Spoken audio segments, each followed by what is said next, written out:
Hello guys, അപ്പോൾ ഇന്ന് നല്ല കനത്ത മഴ പൊടി പൊടിക്കുകയാണ്.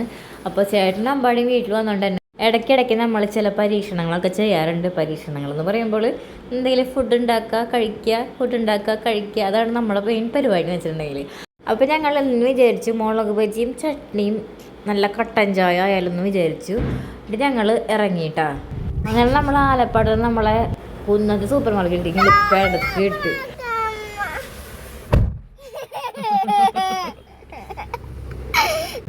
എന്തേ കിട്ടില്ലേ? അയ്യോ, അപ്പൊ ആ കഴപ്പറച്ച കടയിലുണ്ടാവും.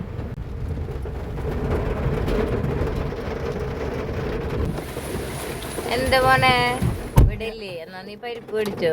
അങ്ങനെ നമ്മൾ വീണ്ടും നമ്മളെ കുന്നിട്ട് സൂപ്പർ മാർക്കറ്റിൽ പോയി 1 കിലോ പരിപ്പ് വാങ്ങി നമ്മളെ വീട്ടിലെത്തിയിട്ടാ. അപ്പോൾ വീട്ടിലെത്തിയപ്പോൾ ഉണ്ട് ചേട്ടൻ പുറത്ത് ഫോണും പിടിച്ച് നിൽക്കണം. അപ്പോൾ ഞാൻ ചേട്ടനോട് പറഞ്ഞു, ചേട്ടാ എന്നൊരു ഷോട്ട് എടുക്കുകയെങ്കിൽ വീഡിയോ ഇടാലെന്ന്. അപ്പോൾ അത് കഴിഞ്ഞ് ഞങ്ങൾ നേരെ കാറിൽ നിന്ന് ഇറങ്ങി. ആദ്യം പോയി പരിപ്പ് വെള്ളത്തിലിട്ട് കുറച്ച് നേരം. അത് കഴിഞ്ഞ് നമ്മൾ പരിപ്പ് ഉണ്ടാക്കാനായിട്ട് നിന്നു. എല്ലാം ചെയ്ത് അമ്പാടി തന്നെയാണ് കേട്ടോ. ഫുൾ ക്രെഡിറ്റ് ഗോസ് ടു അമ്പാടിയാണ്. അപ്പോൾ അമ്പാടിക്കാണെങ്കിലും ഇത്രയും ഇഷ്ടമുള്ളൊരു കാര്യം വേറെ ഇല്ല. കാരണം അവന് ഫുഡ് ഉണ്ടാക്കാനും മറ്റുള്ളവരെ ഫുഡ് കഴിപ്പിക്കാനും വളരെ ഇഷ്ടമുള്ള ഒരാളാണ്. അപ്പോൾ അതുകൊണ്ട് തന്നെ ഫുൾ അമ്പാടിക്ക് ഇങ്ങോട്ട് വിട്ട് കൊടുത്തിരിക്കുകയാണ് നമ്മൾ.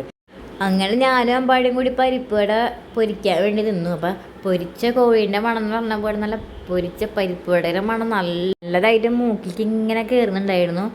പരിപ്പ് വട ഒരു രക്ഷയില്ല, കിടുക്കാച്ച ഐറ്റം കേട്ടോ. അപ്പം നല്ല തണുപ്പുള്ള സമയത്ത് നല്ല ചൂടുള്ള കട്ടൻ ചായ, നല്ല ചൂടുള്ള പരിപ്പ് വട തിന്നാൻ നമുക്ക് എല്ലാവർക്കും ഇഷ്ടമാണ്, നമുക്കറിയാം. അപ്പം ശരി, ഹാവ് എ പരിപ്പ് വട ബ്രേക്ക്.